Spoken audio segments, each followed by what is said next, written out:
Ito si Ontiveros. Banata naman natin. Duterte and his men all have conflicting claims.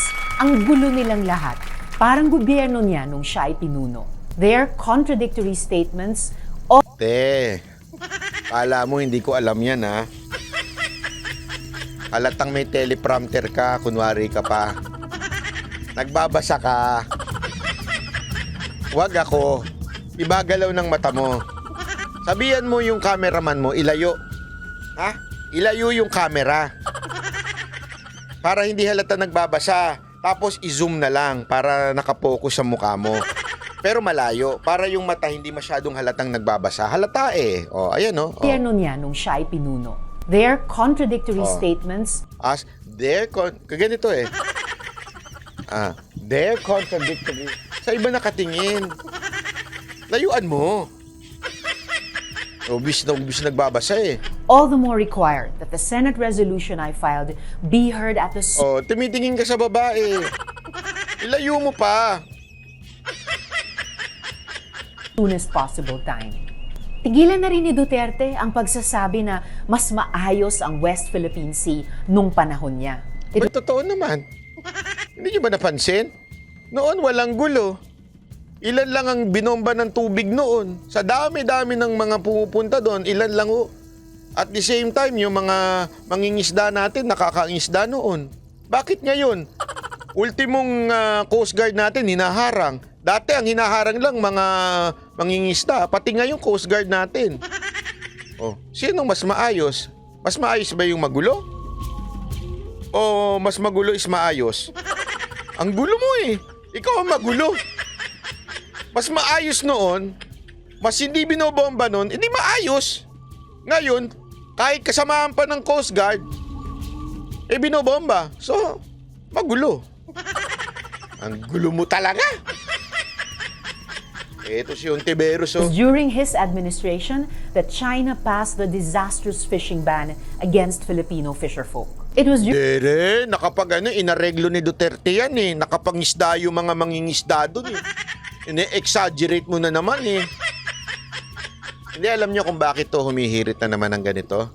Kasi ang eksena na ngayon, Marcos versus Duterte. Sabi niya, hindi pwede yun. Ako na una eh. Ako una eh. Ontiveros versus Duterte. Bakit biglang Marcos versus Duterte na ngayon? Hindi pwede. Kailangan gumawa ako ng scripted na video. Para gawin akong topic na naman ng mga vlogger. Tulad ko. Di ba?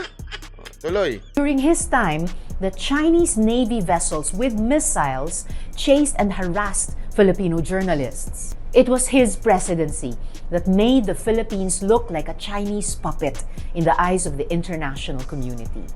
Mas marami pang insidente ng pananakot at pagbabanta na hindi na isinapubliko noon. Pero ngayon, kitang-kita ang kahangalan ng China. Huwag na niyang ipagtanggol ang best friend niya. Walang napala ang Pilipinas doon. Duterte, Alam mo, kung ako sa iyo, Ontiveros, girahin na natin. Basta mauna ka ha. Ikaw ang dun sa, di ba maganda naman niya yung barko natin ng Navy. Tapos dun ka sa harapan mismo, gumanong ka pa.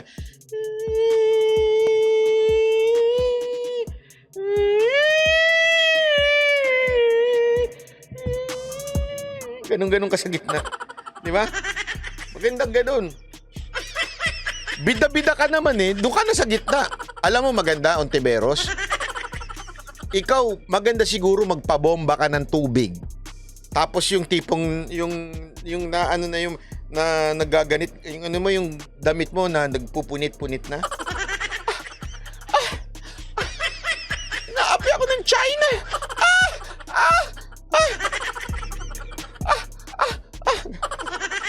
At ganun. Tubig yun! Nakakala nyo kung ano yun ha. Ang dudumi ng isip nyo. Tubig yun! Kasi binomba siya ng tubig. Kayo naman. Ang dumi ng isip nyo. Hindi, kasi ganun yun, di ba? Para magbida-bida siya. Punta siya doon sa barko. Tapos, medyo na yung mga Chinese. Ayaw, tubig! Ayaw! O, di ba? Isipin mo nun, Ontiveros, bida-bida ka nun. Pag nangyari sa'yo yun, Ontiveros, para sa Senado. Ganun ang ending mo. Isipin mo, ha? Kunin mo si Sahad. Si Sahad Andal ng Cinemotion. Tapos, grabe yung drama nun. Tapos,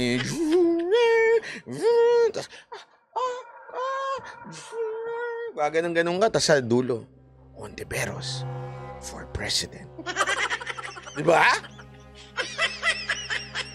Bayani siya nun. Pag nangyari yun, bayani siya.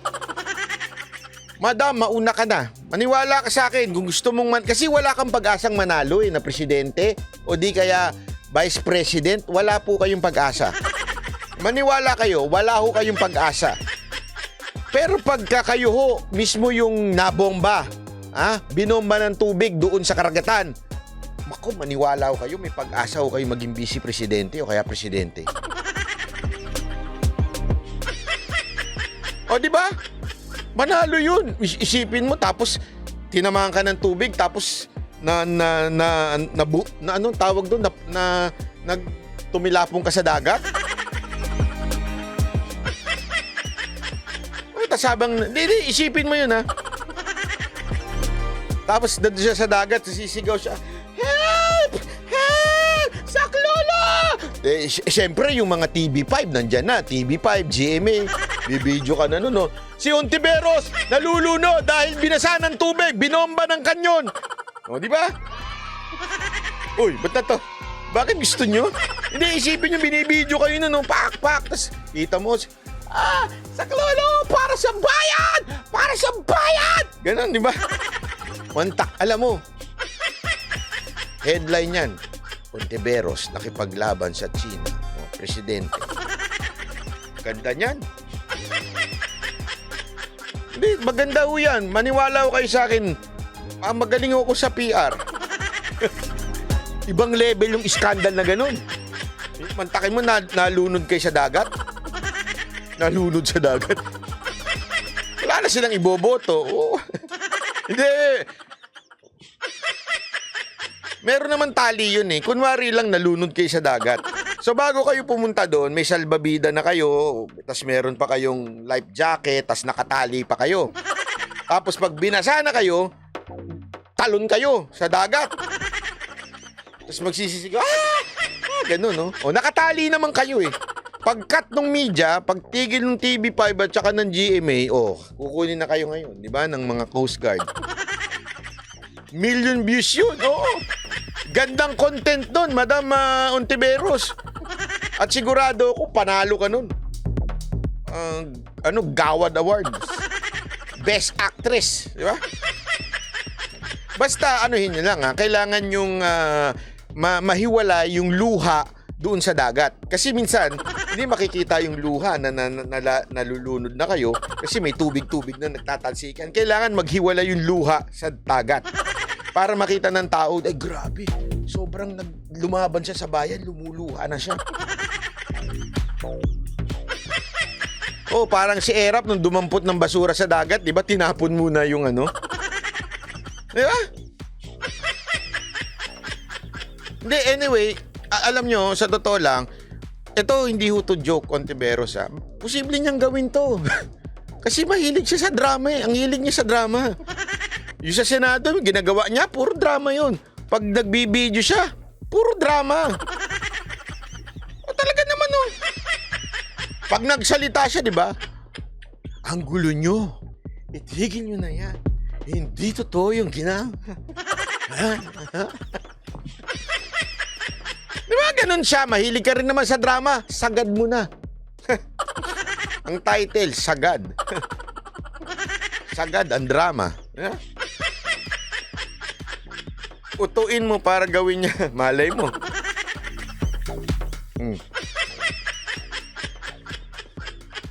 Pag ginawa niya yan, tapos nanalo, lagot ka. Aalis na ako ng Pilipinas. Nako. Anyway, ito. Sandali lang, panoorin nyo ito.